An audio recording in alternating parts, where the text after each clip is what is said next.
সিংহ ৰাশি জাতক জাতিকাসকলৰ নৱেম্বৰ মাহৰ সম্পূৰ্ণ ৰাশিফল সিদ্ধান্ত আজিৰ ভিডিঅ'টোৰ যোগেদি আমি সুন্দৰভাৱে জানি লওঁ আহক। 1 নৱেম্বৰৰ পৰা 30 নৱেম্বৰলৈকে আপোনালোকৰ দিন কেনেধৰণে পাৰ হ'ব, কি সুযোগ সুবিধা আপোনালোকে লাভ কৰিব পাৰিব। এই মাহত আপোনালোকৰ গুৰুত্বপূৰ্ণ ফল লাভৰ যোগ দেখিবলৈ পোৱা যাব। নতুনকৈ ঘৰলৈ ভাল খবৰ আহিব আপোনালোকৰ। আহক তেনেহ'লে বেছি দেৰি নকৰি আমি সুন্দৰভাৱে জানি লওঁ।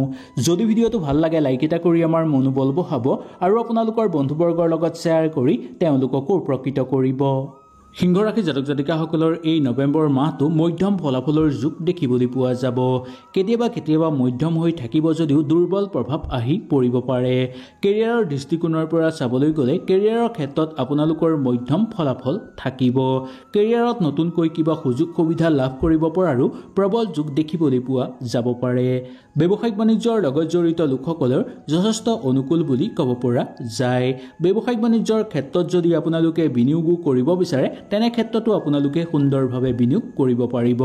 চাকৰিৰ লগত জড়িত লোকসকলে চাকৰিৰ পৰিৱৰ্তন যদি কৰিবলৈ চেষ্টা কৰি আছে তেনে ক্ষেত্ৰত আপোনালোকে এই মাহত সফল হ'ব।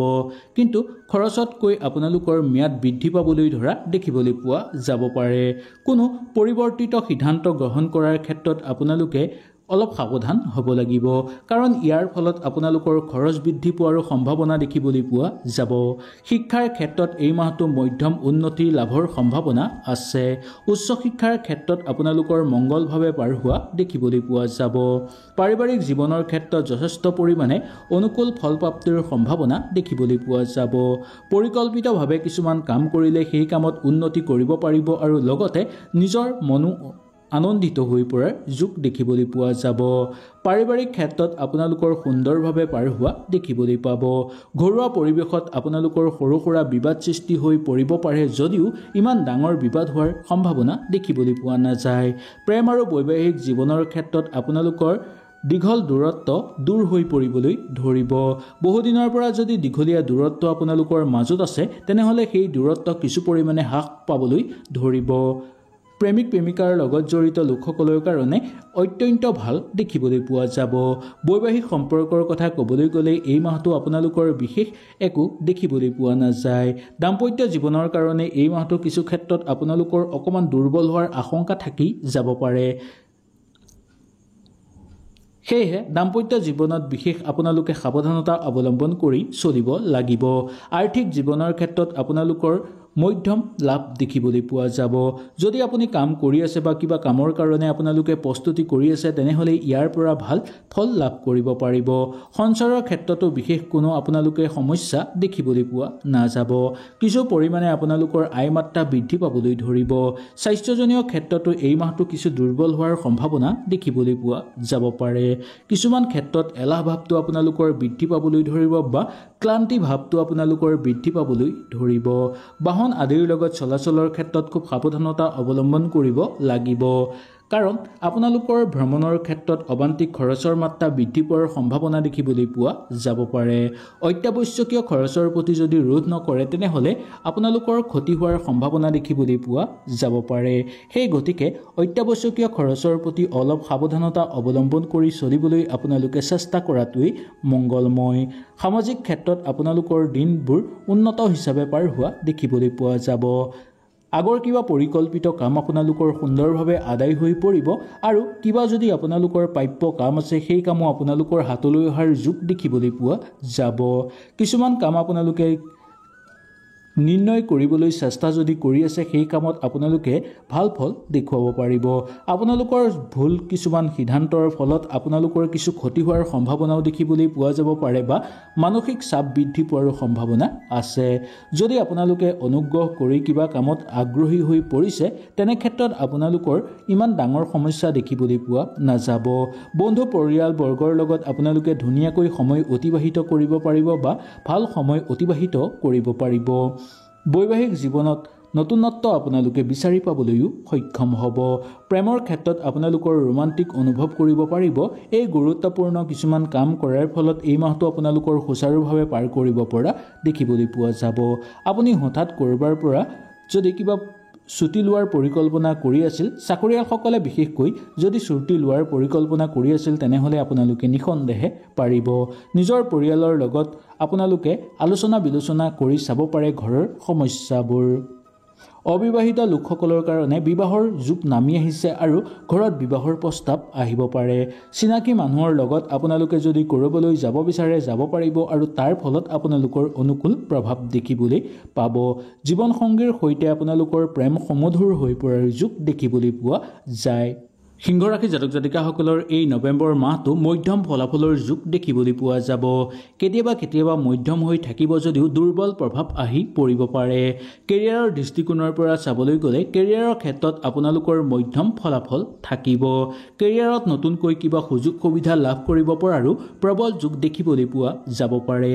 ব্যৱসায়িক বাণিজ্যৰ লগত জড়িত লোকসকলৰ যথেষ্ট অনুকূল বুলি ক'ব পৰা যায়। ব্যৱসায়িক বাণিজ্যৰ ক্ষেত্ৰত যদি আপোনালোকে বিনিয়োগো কৰিব বিচাৰে তেনে ক্ষেত্ৰতো আপোনালোকে সুন্দৰভাৱে বিনিয়োগ কৰিব পাৰিব।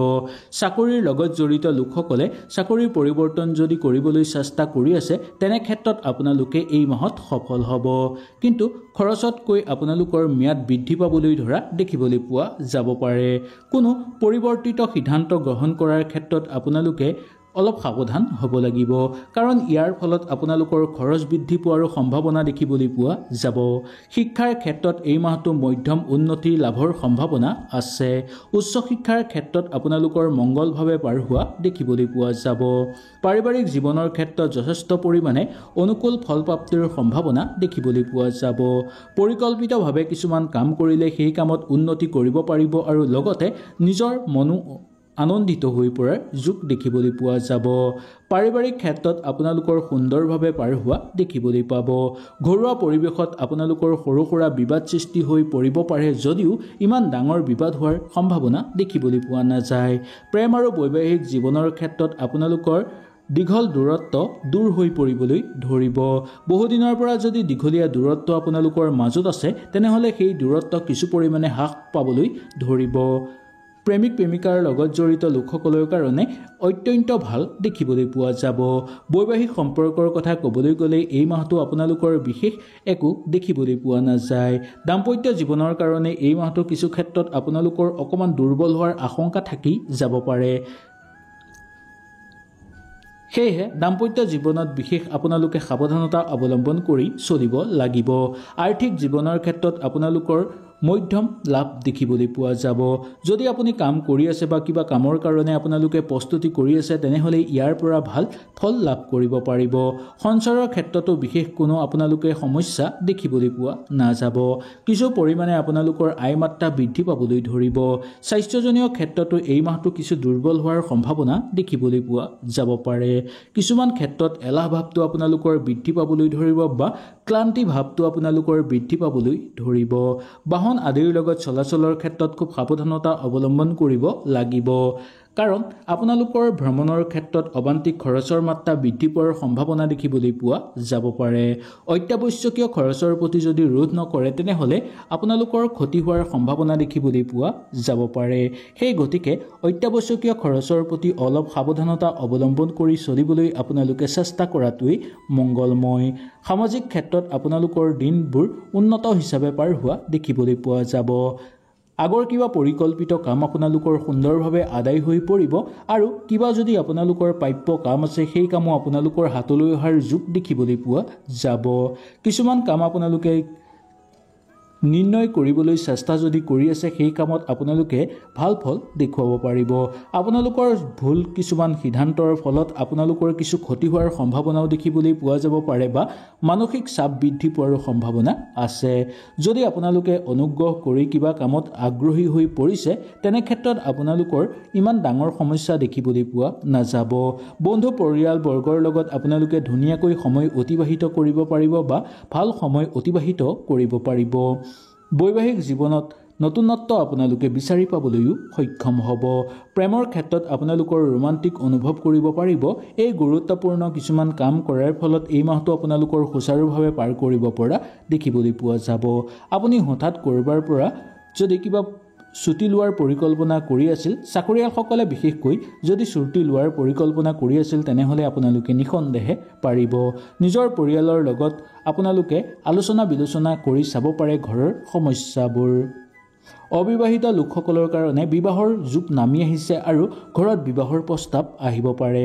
চিনাকি মানুহৰ লগত আপোনালোকে যদি ক'ৰবালৈ যাব বিচাৰে যাব পাৰিব আৰু তাৰ ফলত আপোনালোকৰ অনুকূল প্ৰভাৱ দেখিবলৈ পাব। জীৱনসংগীৰ সৈতে আপোনালোকৰ প্ৰেম সমধুৰ হৈ পৰাৰ যুগ দেখিবলৈ পোৱা যায়।